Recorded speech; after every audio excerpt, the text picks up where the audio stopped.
informasi publik gitu. Ya. Jadi semua diambil data orang kemudian disebar ke Nah, ini nilai lagi ketika bicara tentang medsos. Itu ranahnya ada undang-undang ITE. Undang-undang ITE ada lagi deh ya. Undang-undang ITE misalnya nggak tahu dia. Selama ini mungkin orang hanya mana ini, mana terbuka nih, mana. Ya, kalau dulu itu saya katakan bahwa kedukaan informasi ini dianggap sesuatu yang menakutkan.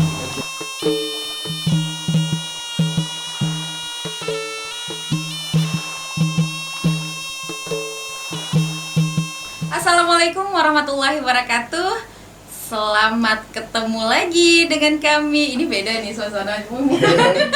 Selamat bertemu lagi dengan kami. Kali ini saya yang buka untuk opening dari podcast kita hari ini. Dan selamat datang di Medrah Podcast ISBI Aceh.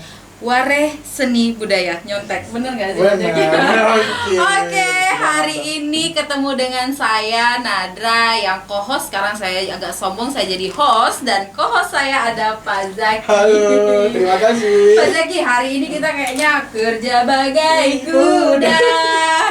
Kita tidak ganti baju karena kita hari ini langsung membuat dua podcast dengan dua narasumber yang berbeda. Nah, kali ini narasumbernya siapa Pak Zaki? Ini beliau adalah dari Komisi Informasi. Komisi Informasi Aceh. Aceh. Oh, ini langsung terpusat. Tadi kan kita ke nasional. Nah, sekarang kita langsung terpusat. Tetapi turunannya hampir sama ya. Turunannya hampir sama ya. Tadi film, ini informasi. Kita sapa bersama. Oke. Selamat datang Bapak Muhammad Hamzah. Ini kita panggil jangan Bapak ya. Jadi Bang aja juga. Bang, biar lebih mudah lagi. Iya. Oke. Bang. Mungkin Bang Hamzah bisa sapa dulu rekan-rekan podcast kita hari ini. Silakan. Baik, Assalamualaikum warahmatullahi wabarakatuh.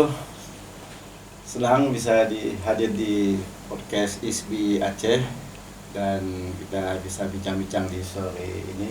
Ya. Ini Pak Hamzah ini beliau sekarang berada di Komisi Informasi, tetapi kemudian menjabat di Komisioner Bidang Edukasi, Sosialisasi dan Advokasi. Apa sih tugasnya? Sebenarnya kita mau tanya, sebenarnya tugas Komisi Informasi itu seperti apa sih? Kalau tugas utamanya kalau dilihat dari regulasi undang-undang baik Undang-Undang Nomor 14 Tahun 2008 maupun Perki, itu yang pertama adalah menerima, memutuskan dan menyelesaikan sengketa informasi. Itu tugas utamanya. Tugas utama. Tetapi ada juga tugas lain, misalnya melakukan monef terhadap badan publik. Ya, badan publik itu ada pemerintah, ada badan publik swasta. Intinya semua badan publik yang menerima dana dari pemerintah. Baik APBA, APBN maupun sumbangan luar negeri, itu masuk kategori badan publik. Oke. Nah, kemudian tadi ada sengketa informasi. Ya. Itu apa? Biasanya sengketa tanah. Ini sengketa informasi. Informasi. Baru tahu kita ini. Ini ilmu juga nih buat rekan-rekan semua. Ya, sengketa informasi itu adalah sengketa antara masyarakat, ya, pemohon informasi dengan pemerintah. Penyedia informasi. Kalau masyarakat pengguna. Jadi sengketa informasi kalau sekarang ini banyak terjadi ya, antara pemerintah dengan lembaga swadaya masyarakat misalnya. Ada antara masyarakat dengan pemerintah desa, ada antara masyarakat dengan dinas-dinas. Banyak di Aceh dalam tahun ini ada sekitar 35 yang sudah masuk. Sudah masuk laporannya. Sudah masuk yang bukan laporan, yang sudah mengajukan sengketa ke Komisi Informasi. Dari jumlah itu sebagian sudah kita selesaikan dan insya Allah dalam waktu dekat ini kita juga sidang lagi. Nanti habis lebaran itu di tanggal 10, tanggal 11 itu lagi ada sidang untuk menyelesaikan sengketa. Nah, penyelesaian sengketa ini biasanya ada juga kadang-kadang pemohon tidak tahu. Ada juga kadang-kadang pemohon tahu tapi masyarakat pemerintah itu pura-pura tidak tahu. Pura-pura dalam perahu ya. Jadi ini sebenarnya kalau kita lihat dari kenapa ada undang-undang itu, undang-undang keterbukaan informasi. Pasca reformasi ini kan ada sejumlah undang-undang terkait dengan informasi itu. Misalnya di tahun 1998 itu lahirnya Undang-Undang 40 tentang pers. Tahun 2002 lahirnya Undang-Undang 32 tentang penyiaran. Tahun 2008 lahirnya Undang-Undang 14 tahun 2008 tentang keterbukaan informasi publik. Nah, undang-undang ini lahir dalam rangka merubah paradigma. Paradigma kalau dulu itu misalnya semua informasi tertutup. Sekarang terbuka. Jadi tidak bisa lagi kita tutup. Sekarang semua terbuka. Misalnya kalau dulu itu paradigma lama dengan undang-undang lama itu setiap misalnya ada masyarakat yang minta informasi. Ketika informasi, dinasnya langsung bilang, oh ini informasi itu terkecualikan, tertutup, tidak boleh. Oh, di situ berarti sengketanya. Ya kan, tidak boleh kalau dulu. Iya. Nah, kalau sekarang nggak bisa. Kalau misalnya, oh ini informasi ini tertutup, tidak boleh. Kenapa? Nah, ada sebabnya. Misalnya informasi yang itu kalau dilihat dalam pasal 17 itu misalnya informasi-informasi yang terkait dengan rahasia negara, misalnya tentang moneter misalnya, kemudian data pribadi itu tidak boleh. Tidak boleh misalnya, ini dokter lagi periksa misalnya, saya Daki lagi diperiksa itu datang saya, Daki itu sakit apa ya? Dokter itu memberikan, itu salah. Nggak boleh. Walaupun namanya keterbukaan. Terbuka, tapi terbuka itu kan ada batasannya. Nggak semuanya bisa di-share gitu ya. Misalnya mau nanya nomor rekening ini nggak boleh, nomor KTP nggak boleh. Jadi misalnya kalau ada BLT ditampilkan di desa karena alasan terbuka dengan PPD macam-macam, ditampilkan itu. Data KTP itu nggak boleh. Nomor NIK kependudukan itu nggak boleh. Itu namanya informasi yang dikecualikan. Bang, jadi semua informasi nih, misalnya kayak tadi, contohnya satu boleh nggak sih? Boleh. Contoh apa gitu? Tadi kan udah dibilang dokter nih. Contoh yang paling real yang sering terjadi di kalangan masyarakat Aceh itu apa sih? Contoh yang paling real dan itu yang sering disengketakan ke kami, misalnya di tingkat desa kan. Di tingkat desa itu ada masyarakat misalnya mau tahu penggunaan anggaran desa tahun 2020. Dana desa gitu. Dana desa itu tahun 2020 misalnya ada 1 miliar. Dari 1 miliar itu digunakan kemana aja.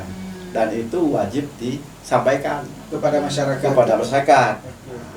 Kemudian penggunaan dana itu untuk apa aja misalnya. Makanya itu di desa-desa ada namanya papan informasi. Kemudian kalau dalam konteks undang-undang ini ada namanya PPID. PPID desa. Kemudian di situ juga ada informasi tentang rencana kerjanya. Kemudian uang itu digunakan buat apa saja. Kemudian jangka pendek. Kemudian pertanggungjawabannya, semua itu juga harus laporkan. Itu informasi. Nah, informasi yang dikecualikan misalnya pada itu minta informasi ke dinas pendidikan tentang beasiswa. Nah, beasiswa itu informasinya terbuka. Siapa aja yang terima beasiswa itu terbuka informasinya. Dan harus disampaikan berapa jumlahnya, kuliah di mana saja misalnya. Tetapi informasi terbuka itu kadang-kadang bisa menjadi informasi tertutup. Contoh, Pak. Contoh, misalnya ketika diminta informasi, tiba-tiba informasi ini dalam pendidikan jaksa, kasus misalnya gitu. Kasus itu informasi tidak boleh disampaikan dulu sebelum ada putusan hukum. Jadi komisi informasi kuesioner lagi. Komisi informasi ini sama dengan wartawan enggak sih, Pak? Oh, beda. Beda. Tapi kan sama-sama menggali informasi nih. Bedanya di mana? Kalau ditanya bedanya, kalau wartawan tugasnya adalah menyampaikan informasi kepada publik. Menyampaikan informasi kepada publik itu tugas wartawan.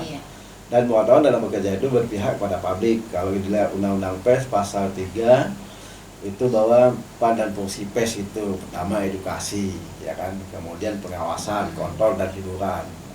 Itu tugas wartawan. Tapi kalau tugas komisi informasi pertama menerima, memutuskan, menerima permohonan informasi, kemudian menyidangkan, kemudian memutuskan. Ada yang diputuskan lewat palunya, ada diputuskan lewat mediasi. Jadi kalau diputuskan mediasi, misalnya setelah dimediasi itu misalnya ada kesepakatan antara si pemohon dengan dan mohon. Kalau misalnya kalau di istilah kita, kalau di pengadilan biasa itu kan terdakwa dengan apa, itu bedanya. Kalau kita itu kalau pemohon masih namanya pemohon. Kalau pihak yang diminta itu dan mohon.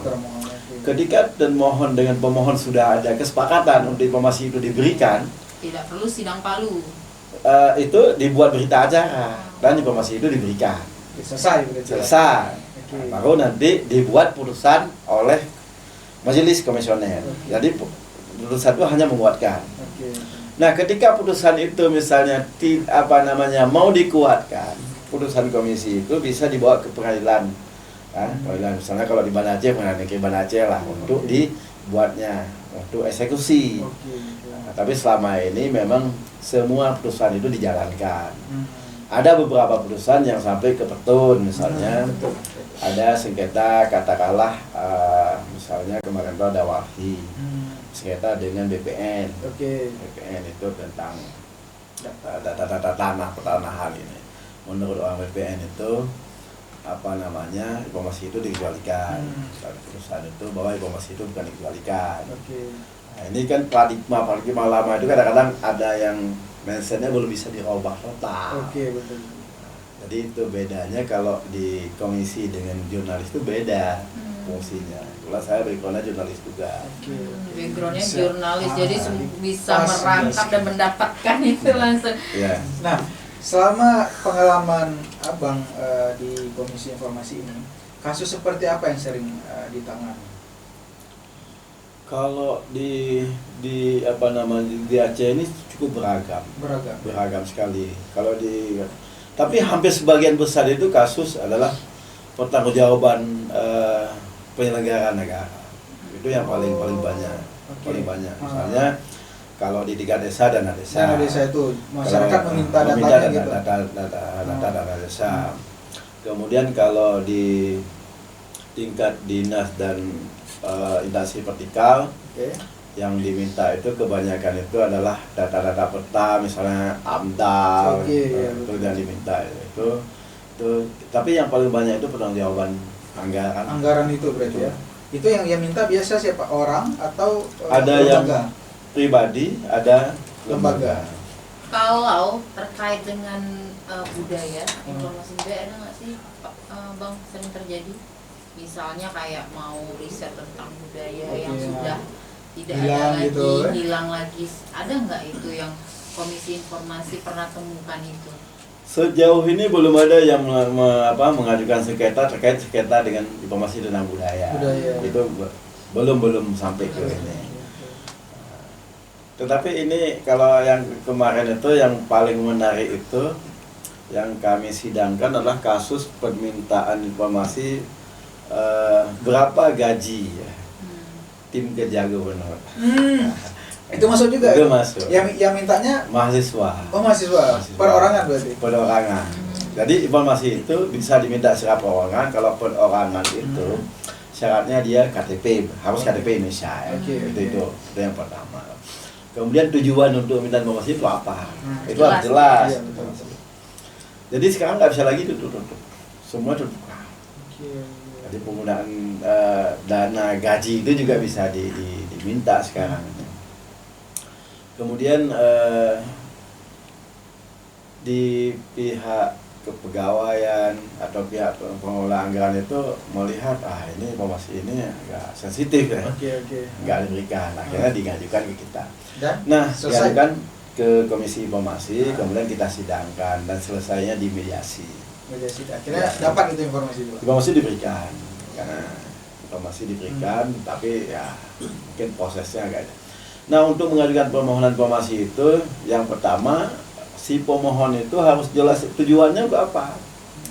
Itu yang pertama. Kemudian itu diajukan sekarang bisa diajukan dengan surat resmi datang ke kantor, bisa diajukan lewat email. Karena semua instansi harus sediakan itu. Masuk ISBI. Kemudian informasi itu misalnya setelah 10 hari permohonan tidak ditanggapi, itu kalau sama sekali tidak ditanggapi, si pemohon itu bisa meminta ulang. Setelah diminta ulang tidak ditanggapi, dia langsung bisa ke Komisi Informasi. Oh gitu. Nah, jadi batas itu ada batas. Ada tahap-tahapan. Ada tahapan-tahapannya. Nah, ketika kita ambil contoh tadi permohonan gaji staf gubernur misalnya. Staf sus gubernur. Nah, kan dia yang minta perorangan itu. Ya. Diterima, misalnya saya minta, saya terima. Terus kemudian informasi itu saya sebar di media sosial. Itu bisa nggak? Atau terkena pidana? Nah, itu tergantung dia perjanjiannya, dia alasan dia minta itu enggak apa. Oh, jadi ujungnya ke sana juga. Ya, kalau misalnya dia minta informasi untuk alasan penelitian sendiri. Oke. Kemudian tiba-tiba dia buat komisi pers. Kalau misalnya pihak itu merasa keberatan itu Dituntut lagi gitu. Soal lain lagi. Oh. Nah, dari itu. Jadi penggunaan informasi yang salah itu juga ada sanksinya. Undang-undangnya. Ada pidananya. Betul. Jadi Bang, kalau misalnya tadi kita bisa minta perorangan, bisa minta Lembaga. atas nama lembaga. Nah, ketika ini kan kita mau minta nih, yang diminta bisa perorangan atau harus hanya lembaga? Yang diminta. Yang diminta itu kan informasi tentu yang namanya pemerintah itu kan lembaga, misalnya Dinas Pendidikan, Dinas Pertanian, Dinas Pekerjaan Umum, Dinas itu kantor gubernur misalnya, Kapolda, Pangdam, itu kan nama-nama instansinya. Jadi informasi yang ingin diketahui oleh publik. Oh, informasi yang ingin diketahui oleh publik. Jadi menarik. Jadi ketika kita ingin tahu informasi, tahu sesuatu, maka ada prosedurnya. Tetapi ketika kita menyalahkan informasi, ada sanksinya juga ya. Ada sanksinya. Berarti selama ini yang terjadi di medsos misalnya. Ya. Jadi berarti orang salah ya menyalahgunakan kata-kata keterbukaan informasi publik gitu. Ya. Jadi semua diambil data orang kemudian disebar ke nah, ini nilai lagi ketika bicara tentang medsos. Itu ranahnya ada undang-undang ITE. Undang-undang ITE lagi ya. Undang-undang ITE misalnya, hati-hati dengan undang-undang ITE, apalagi dengan pemilu yang sekarang ini cukup banyak informasi-informasi yang hoax macam-macam lah. Jadi kalau di undang-undang ITE itu penggunaan informasi itu misalnya menggunakan handphone, atau menggunakan Facebook, Twitter, Instagram, itu dituntutnya dengan undang-undang ITE. Oh, beda-beda. Beda ini. Jadi misalnya penggunaan informasi yang salah lewat media sosial itu jadi bahaya juga kadang-kadang kalau misalnya ada yang keberatan, ada yang ini. Dan banyak sekarang diselesaikan di Polda, di Polres tentang sengketa-sengketa itu. Tapi itu tidak masuk ke sengketa informasi di Komisi Informasi. Oke. Nah, menarik ini juga kan? Berarti kan banyak informasi baru kan? Banyak informasi. Nah, di sini Abang kan di Komisi Bidang Edukasi, Sosialisasi dan Advokasi. Ya. Nah, sejauh ini bagaimana proses sosialisasi kepada masyarakat? Ya. Kadang ada masyarakat yang rupanya bisa ya minta informasi itu. Nggak tahu kan? dia. Selama ini mungkin orang hanya mana terbuka nih, mana langsung gebrak-gebrak ya, kalau gitu. proses sosialisasi yang selama ini kita lakukan, yang pertama kita datang-datang ke kampus-kampus, ke mahasiswa, misalnya apakah di Unsia, di UIN, di Unima, di IAIN Cekala dan sebagainya. Itu yang kita lakukan, sosialisasi semacam kuliah umum lah. Itu yang pertama. Kemudian yang kedua, kita buat fokus diskusi grup. Kita undang stakeholder dari LSM, dari akademisi macam-macam itu kita buat. Kemudian kita buat juga rilis-rilis, kemudian media cetak dan elektronik gitu. Memang kita harus akui bahwa itu masih sangat-sangat terbatas ya. Apalagi terkait dengan keterbukaan informasi ini, masih ada juga masyarakat yang kadang-kadang menganggap tidak penting, tapi ketika udah tahu menjadi penting.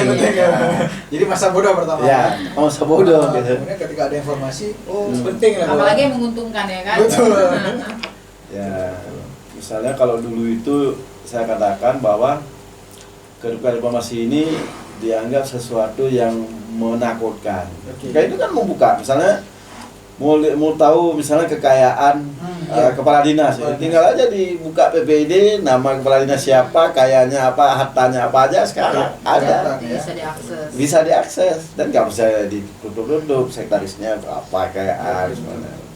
Kemudian misalnya kan sekarang hebohnya misalnya dana perjalanan dinas gitu, berapa banyak itu. Sebenarnya udah bisa dibuka di itu semuanya.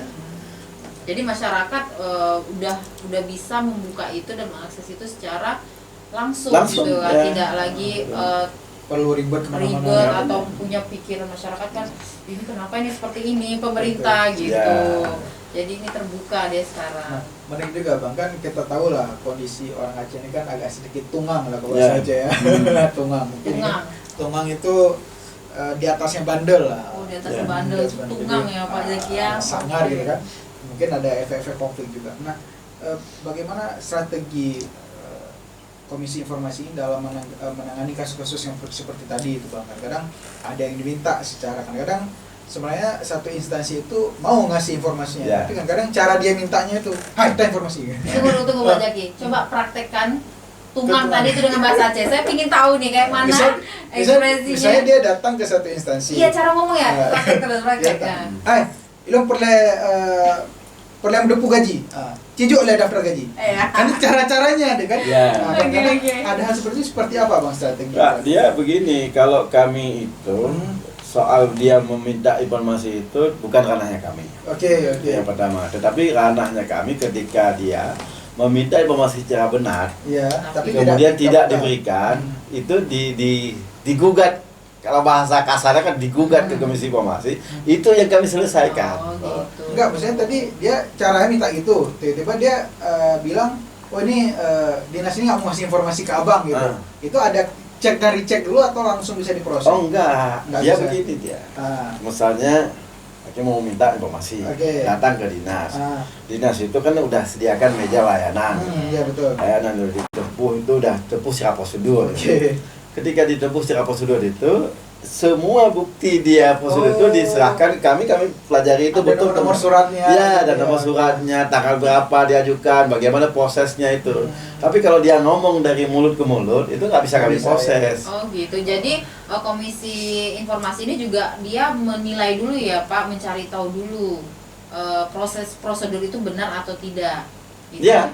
Tata caranya benar atau tidak, dan informasinya enggak, itu bisa dibuka. ketika atau dia tidak. minta informasi, Hmm. selesai sengketa itu, dia kan bawa berkasnya. Ini dia permohonan tanggal sekian, tanggal Iya, sekian. benar. Terus lihat permintaan ini sesuai nggak dengan aturan. Oke. Itu kan di surat itu udah ada. Betul, betul. Kemudian alamat semuanya, tujuannya semuanya. Kalau udah benar, baru namanya diregister. Oke. Kalau udah diregister, artinya informasi permohonan itu diterima. Oke. Kalau tidak lengkap, tidak sesuai, tidak diterima, artinya kami tidak selesaikan.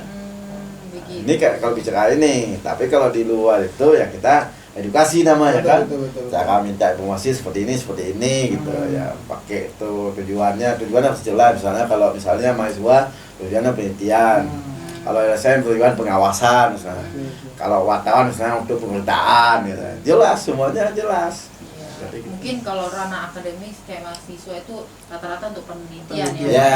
Rata-rata untuk penelitian di instansi di mana mereka ingin memperoleh data, Ya. tapi tidak diberi dengan Oke. alasan kan itu sering kejadian tuh Ya, jadi betul. ABCD di kantor desa aja ABCD dan E gitu kan, berarti mahasiswa nggak boleh dongkol lagi nih. Iya. Mahasiswa udah tahu nih informasinya, caranya, jadi jangan dongkol lagi, jangan lagi merasa frustasi ya kan ya. Pak Zaki, frustasi Masa udah selesai nggak nanti akan gitu. selesai ini skripsiku. Oh tidak sayang, sekarang kita sudah tahu bahwasanya ada informasi, ada komisi informasi. Nah kalau nih Pak punya kendala seperti itu, callingnya kemana? Hubungnya kemana? Hubungnya kemana? Ada call center kah atau kantornya di mana kah atau gimana?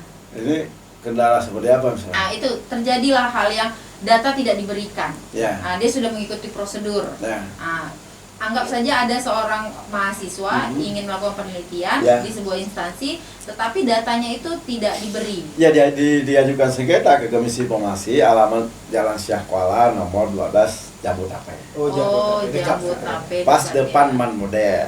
Oke, itu kalau datang ke kantornya langsung Kalau ya datang Pak. kantornya, tapi kalau mau dihubungi nanti ada staf kami bisa di itu. Oke, berarti stafnya Luar dari biasa, ya. call center. Berarti mahasiswa ini udah bisa. Ya sekarang ini kan mengakses. gampang, kalau mau lihat misalnya mau ngadu itu, diklik aja Komisi Informasi Aceh, alamat Oh, PPD-nya gitu. semua. Oh, udah ada nih di webnya Di ya Pak webnya, langsung. jadi diklik aja. Bisa tanya di Mbah Ya, Google. Mbah Google. Kalau di background saya sebenarnya di jurnalis itu sejak selesai kuliah 95 dulu. Saya ke Jakarta, kemudian balik lagi ke Aceh, kemudian balik lagi Jakarta. Saya kerja di salah satu media nasional di Suara Pembaruan.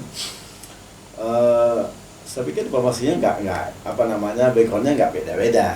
Saya dari jurnalis, saya kemudian di 2013 saya masuk di KPI, Komisi Penyiaran Indonesia.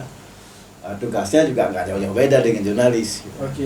Kemudian masuk ini di Komisi Informasi di 2020 akhir saya.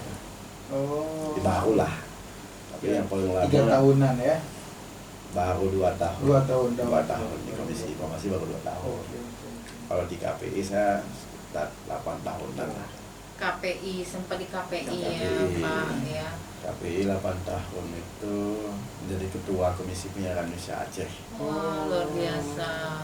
Jadi sudah berpengalaman di sana, pindah ke Komisi Informasi. Ya. Jadi perjalanannya memang satu arah ya Pak ya, dari jurnalis yang memang dia untuk memberikan informasi ke seluruh masyarakat dan masuk ke KPI menyeleksi untuk apa yang dinikmati masyarakat dan sekarang Komisi Informasi di mana membantu masyarakat. Luar biasa Pak Hamzah. Sangat saya apresiasi karena ini sebuah Pak Hamzah ini punya peran yang luar biasa untuk informasi kepada masyarakat. Banyak di mana yang pasti jurnalis ini itu berapa tahun Pak Bang jadi jurnalis? Kalau jurnalis yang aktif itu sekitar 20 tahun. 20 tahun. Jadi kalau kita pinjam kata-kata tulisan Pak Are itu, beliau ini mewakafkan keikhlasan di dunia informasi. Iya, dia mewakafkan di dunia informasi dengan turut hadir kepada masyarakat, menyampaikan informasi-informasi yang dimana pasti menguntungkan untuk masyarakat. Ya kan Pak Zaki? Dan hari ini beliau bersedia hadir ya dengan kesibukan. Nah, jadi menurut Bang Hamzah nih, sebagai dunia informasi nih kita katakan, bagaimana sih keberadaan ISBI Aceh di tengah-tengah masyarakat? Mungkin Bang Hamzah bisa memberikan step atau masukan biar ISBI Aceh lebih bisa meluas lagi di kalangan masyarakat seperti itu. Ya, kalau saya bisa cara jujur aja Bang, di sini kita terbuka, anggap aja nggak ada Pak Rektor. ISBI ini memang belum begitu membumi di sini. Belum begitu membumi, dan ini dengan ada kegiatan-kegiatan semacam ini, saya pikir ini sebagai momen yang sangat bagus, apalagi sekarang kan ada perubahan dari era dulu kalau era media cetak masuk elektronik TV, sekarang udah eranya podcast.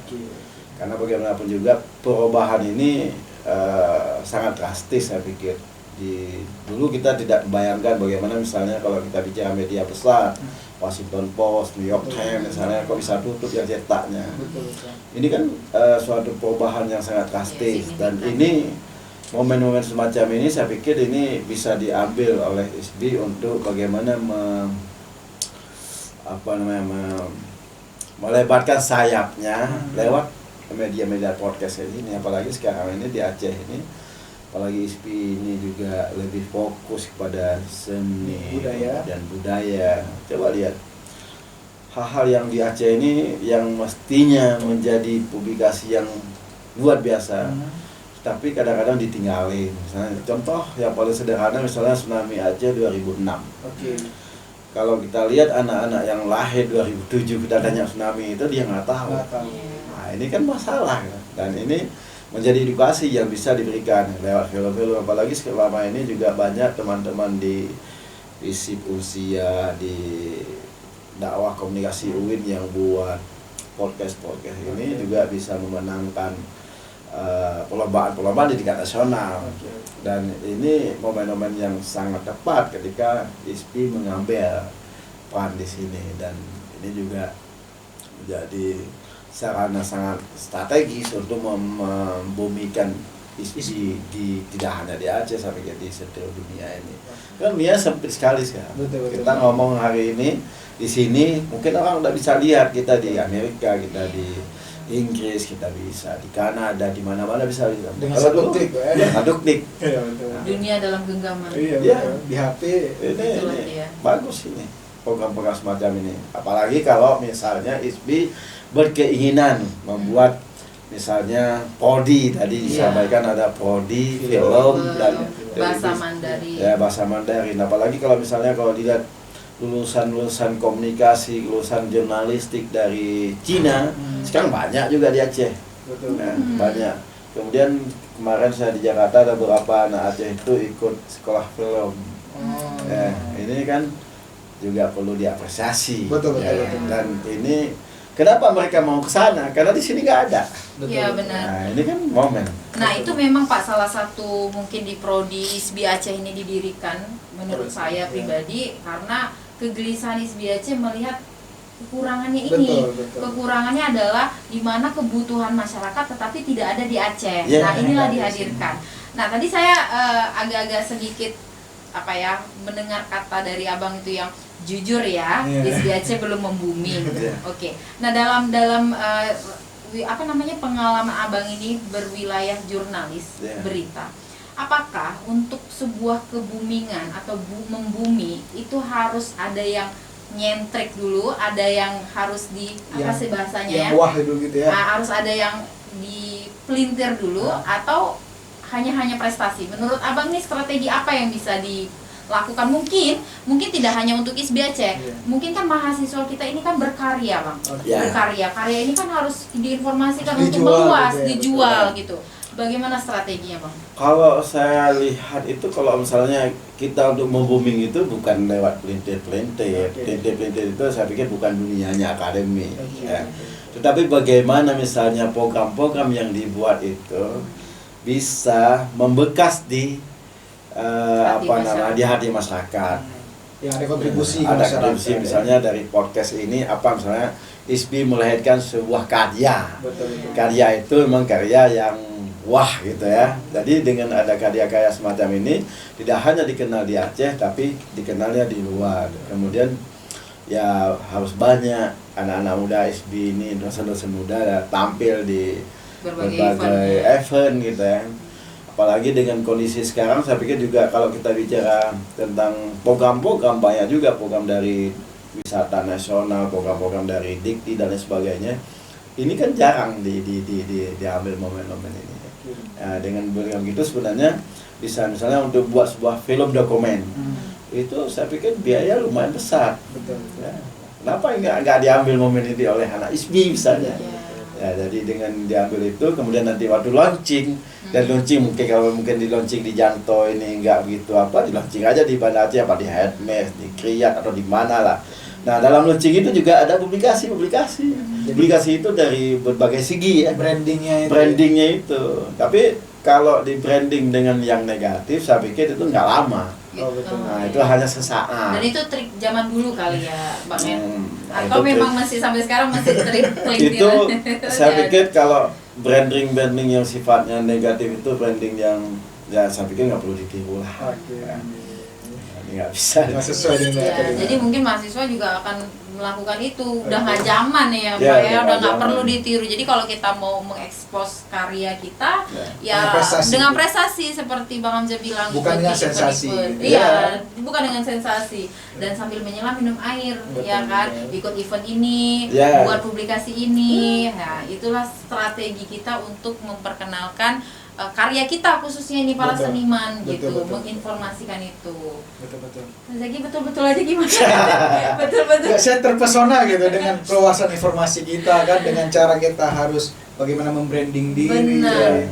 Pak Zaki terpesona. Kalau saya jujur nih sampai saya sekarang saya baru tahu ada komisi informasi. Gitu ya. Nah itu sebenarnya ya mungkin saya yang kurang wawasan tapi ini memang menarik Pak. Jadi, karena ini penting sama-sama gitu. Kita berbagi informasi sama-sama berbagi informasi.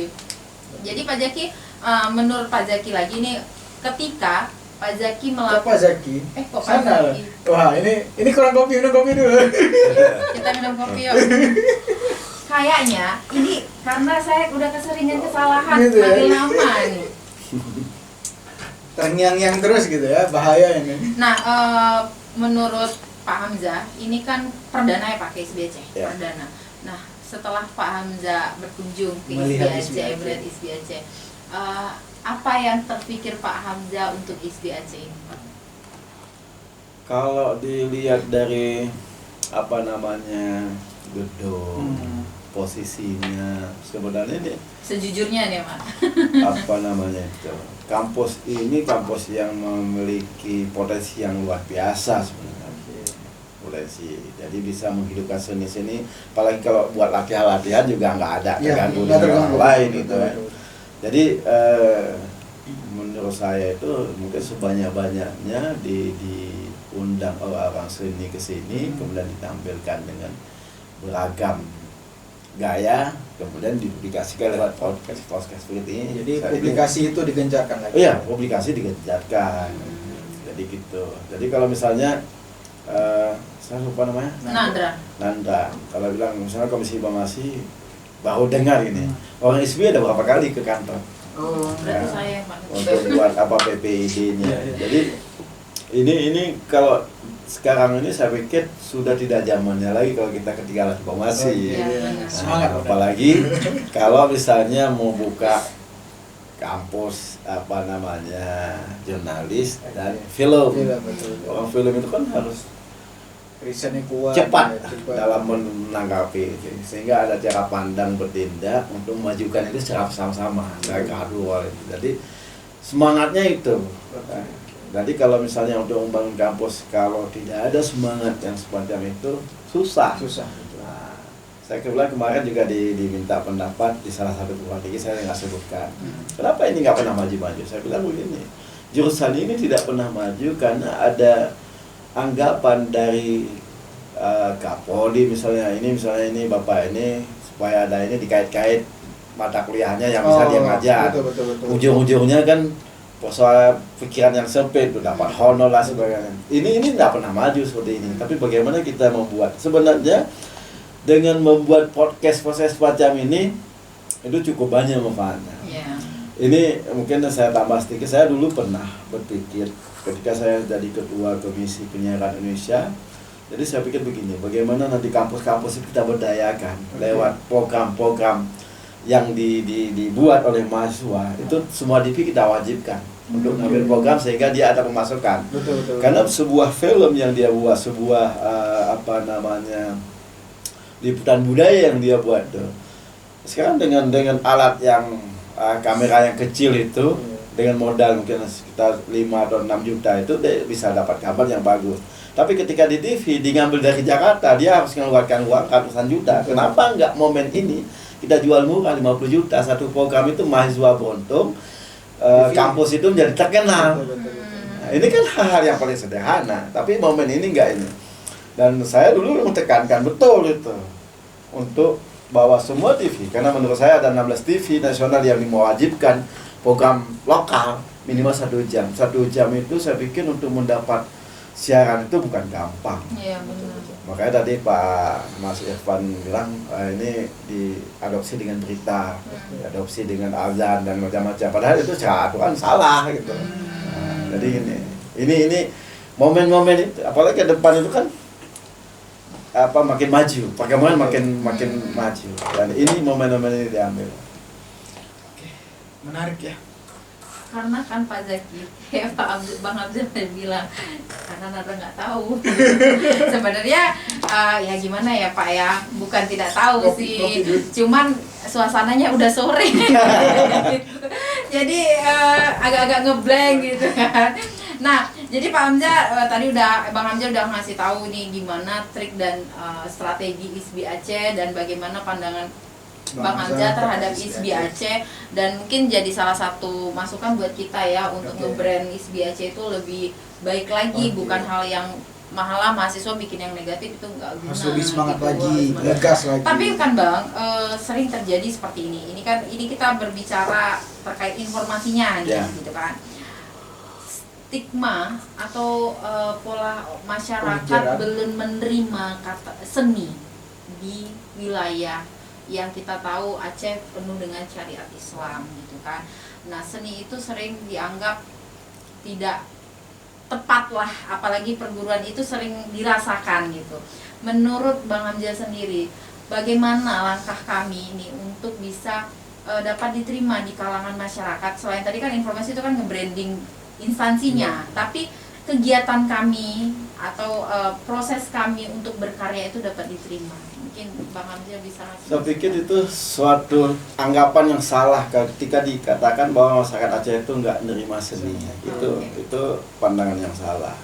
Kenapa? Misalnya kalau kita coba relik ke belakang, misalnya bagaimana ketika Aceh dibuat PKA 3 pada masa Gubernur Republik Hasan waktu itu, tahun 88 di Blang Padang itu hampir 1 minggu itu siang malam itu orang dari seluruh Aceh datang ke sini datang. Yang mereka itu mengusulkan misalnya sedati, ya, kemudian pantun, kemudian syair, kemudian merkun. Kalau di Aceh itu ada namanya merkun. Nah, banyaklah kalau saya sebutkan itu. Nah, ini uang ini tidak ada lagi sekarang. Kalau dikatakan itu misalnya orang nggak suka seni itu salah besar. Sekarang orang yang dengan kehidupan dengan macam-macam. Katakanlah misalnya saya lagi sibuk sekali dengan kegiatan-kegiatannya, tiba-tiba ada perkara seni misalnya taman budaya. Saya datang ke taman budaya dengan melihat orang baca puisi, dengan itu pikiran saya plong gitu. Fresh lagi. Fresh gitu. Nah, ini bagaimana memanfaatkan ini? Tapi kan misalnya kenapa ini tidak, ini kadang-kadang di taman budaya juga, misalnya di Banda Aceh, ketika ada event festival ini publikasi nggak ada, yang tahu hanya orang-orang itu aja. Sekitaran seniman aja. Sekitaran gitu. seniman aja. Informasi itu. Informasi harus diluruskan, buka selebar-lebarnya ya. Jadi kalau misalnya coba nggak usah jauh lah, kalau Zaki misalnya ke kampung-kampung ada orang berkon itu. Betul. Coba berduyun-duyun orang dari mana-mana datang itu. Cuman sekarang udah canggih dikemas lah yang dengan milenial sedikit. Cukup buka api udah ada gitu ya. Jadi salah itu kalau bilang, apalagi dengan isu-isu yang Aceh daerah konflik macam-macam ini, ketika ada ini kan bisa membersihkan pikiran-pikiran dia. Berarti persepsi selama ini salah, bahwasanya memang orang Aceh ini mencintai seni gitu, dan seni itu sangat-sangat diterima ya. Buktinya ISBI Aceh ada di Aceh gitu kan. Kalau nggak mungkin ISBI Aceh ada di sini gitu. Yang jelas-jelas memang institusi terfokus kepada bidang seni di dalamnya. Ya benar juga sih. Oke Pak Zaki. Baik, sangat menarik ya pembicaraan ini. Saya kira terima kasih banyak Bang Hamzah sudah meluruskan dan memberi informasi dan memberi semangat ya kan. Memberikan arahan, memberikan pandangan kepada ISBI, semoga supaya ISBI ini bisa jadi lebih maju lagi.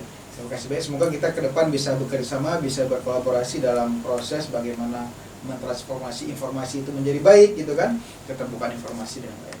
Demikian Bu Nurah, silakan mungkin